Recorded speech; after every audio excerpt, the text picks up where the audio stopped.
নমস্কার, প্রত্যেককে স্বাগত জানাই নেমো নিউজ ইউটিউব চ্যানেলের নতুন একটি ভিডিওতে। 2026 শিক্ষাবর্ষ থেকে শুরু হতে চলেছে প্রাথমিক বিদ্যালয়ে পঞ্চম শ্রেণীর পঠন পাঠন। পঞ্চম শ্রেণীকে এবার প্রাথমিকের অন্তর্ভুক্ত করার একটা চিন্তাভাবনা করা হচ্ছে শিক্ষা দপ্তরের তরফ থেকে। কারণ পঞ্চম শ্রেণী এতদিন ছিল মাধ্যমিক বা উচ্চ প্রাথমিক যে সমস্ত স্কুল সেই স্কুলের অধীনে, কিন্তু এবার 2026 সাল থেকে পঞ্চম শ্রেণী অর্থাৎ ক্লাস 5-এর পঠন পাঠন হবে প্রাইমারি স্কুলেতে, এমনই একটি আপডেট এসেছে। এছাড়াও বাড়তে পারে শূন্যপদের সংখ্যা, সেক্ষেত্রে শিক্ষক নিয়োগেরও যে একটা সম্ভাবনা সেই নিয়োগ প্রক্রিয়াও কিন্তু করতে চলেছে। তো কতগুলো স্কুলেতে পঞ্চম শ্রেণীর পঠন পাঠন হবে 2026 থেকে, সেই সংক্রান্ত কি আপডেট এসেছে আজকের যে সংবাদপত্রে যেটা বলা হয়েছে সেটাই আজকে আলোচনা করব। তো অবশ্যই মনোযোগ সহকারে ভিডিওটি শেষ পর্যন্ত দেখবেন।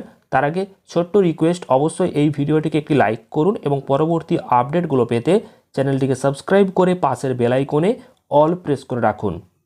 আপনারা অনস্ক্রিন দেখতে পাচ্ছেন এই গুরুত্বপূর্ণ খবরটি প্রকাশিত হয়েছে আনন্দবাজার পত্রিকাতে। কি বলা হয়েছে আমরা বিস্তারিত দেখব। দেখুন, পঞ্চম শ্রেণীকে প্রাথমিকের অন্তর্ভুক্ত করার ভাবনা শিক্ষা দপ্তরের, বাড়তে পারে শূন্যপদের সংখ্যা। তো এই সংক্রান্ত যে আপডেট এসেছে সেটা আমরা বিস্তারিত দেখব, তো অবশ্যই মনোযোগ সহকারে ভিডিওটি দেখবেন। সম্প্রতি 13,421টি শূন্যপদে নিয়োগ প্রক্রিয়া শুরু করেছে প্রাথমিক শিক্ষা পর্ষদ। এর মধ্যেই আরও 2,338টি স্কুলে পঞ্চম শ্রেণীকে প্রাথমিকে অন্তর্ভুক্ত করার চিন্তাভাবনা শুরু করছে রাজ্য সরকার। দেখুন, আরও বলা হয়েছে কি যে 2025 প্রাথমিক শিক্ষক নিয়োগে শূন্যপদ বাড়ানোর দাবিতে থালা হাতে ফের রাজপথে 2022 সালে টেট পাস চাকরি প্রার্থীদের মিছিল।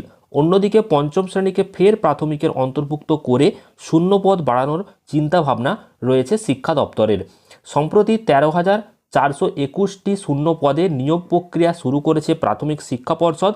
আর এর মধ্যেই আরও 2,338টি স্কুলে প্রাথমিককে কিন্তু অন্তর্ভুক্ত করতে চলেছে পঞ্চম শ্রেণীকে, তেমনই চিন্তাভাবনা শুরু করেছে সরকার।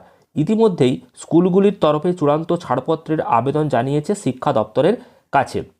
ছাড়পত্র পেলে এই স্কুলগুলি চলে সম্পূর্ণরূপে প্রাথমিকের অধীনে চলে আসবে, অর্থাৎ ছাড়পত্র পেলেই কিন্তু এই স্কুলগুলি সম্পূর্ণরূপে প্রাথমিকের অধীনে চলে আসবে। আর প্রাথমিক শিক্ষা পর্ষদ সূত্রের যে খবর, রাজ্যের বিভিন্ন জেলায় যেখানে পঞ্চম শ্রেণীতে শিক্ষক কম এবং ছাত্র সংখ্যা 200 বা তার বেশি, সেই সব স্কুলগুলিকে প্রাথমিকের অধীনে নিয়ে আসা হচ্ছে। এর ফলে প্রাথমিকের শূন্যপদের সংখ্যাও কিছুটা বাড়বে এবং প্রাথমিকের এক কর্তা বলেছেন পঞ্চম শ্রেণীর এই স্কুলগুলি প্রাথমিকের অধীনে এলে প্রায় 1000 থেকে 1200 মতো শূন্যপদ বৃদ্ধির সম্ভাবনা থাকবে। শিক্ষার অধিকার আইন অনুযায়ী পঞ্চম শ্রেণীটি প্রাথমিক স্তরে থাকারই কথা, কিন্তু এ রাজ্যে শিক্ষা ব্যবস্থায় পঞ্চম শ্রেণী ছিল মাধ্যমিক স্কুলে। পরবর্তীকালে উচ্চ প্রাথমিক আলাদা করে করা হলে তার অধীনে চলে আসে। 2019 সাল থেকে ধাপে ধাপে পঞ্চম শ্রেণীকে প্রাথমিকে আনার যে প্রক্রিয়া সেটা শুরু করা হয় শিক্ষা দপ্তরের তরফ থেকে। আর শিক্ষা দপ্তরের সূত্রের খবর, প্রাথমিকভাবে স্থির হয়েছিল কোনো স্কুলে 6টি শ্রেণীকক্ষ থাকলেই সেখানে পঞ্চম শ্রেণীর পঠন পাঠন চালু করা যাবে। সেই নিয়মকে শিথিল করা হয়েছে। এখন থেকে 5টা শ্রেণীকক্ষ থাকলেই সেখানে পঞ্চম শ্রেণীকে প্রাথমিকের অন্তর্ভুক্ত করা হবে এবং সেখানে পঠন পাঠন করানো যাবে। 2020 সাল থেকে আজ পর্যন্ত 17,996টি প্রাথমিক স্কুলে পঞ্চম শ্রেণী অন্তর্ভুক্ত ছিল। 2025 সালে 2,335টি প্রাথমিক স্কুলে পঞ্চম শ্রেণী অন্তর্ভুক্ত হয়েছে। ফের অনুমোদনের জন্য 2,338টি স্কুলে প্রস্তাব পাঠানো হয়েছে, অর্থাৎ ধাপে ধাপে কিন্তু এটা বাড়ছে।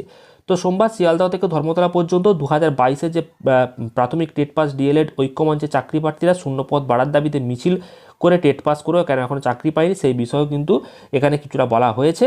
তো যাই হোক, আপনাদেরকে জানালাম যে পরবর্তীতে যেটা ঠিক হচ্ছে যে 2026 সাল থেকে এবার নতুন করে প্রাথমিকে পঞ্চম শ্রেণীকে অন্তর্ভুক্ত করা হবে প্রাথমিক স্কুলেতে, এবং 2,338টি স্কুলে প্রস্তাব পাঠানো হয়েছে। দেখা যাক কতগুলো স্কুলে প্রাথমিকের পঠন পাঠন শুরু হয়। তো এই আপডেটটা আপনাদেরকে দেওয়ার ছিল, কেমন লেগেছে কমেন্টে জানাবেন। আর অবশ্যই চ্যানেলটিকে সাবস্ক্রাইব করবেন। এছাড়াও ভিডিওটি ভালো লাগলে প্রচুর পরিমাণ লাইক এবং শেয়ার করে দেবেন। ধন্যবাদ।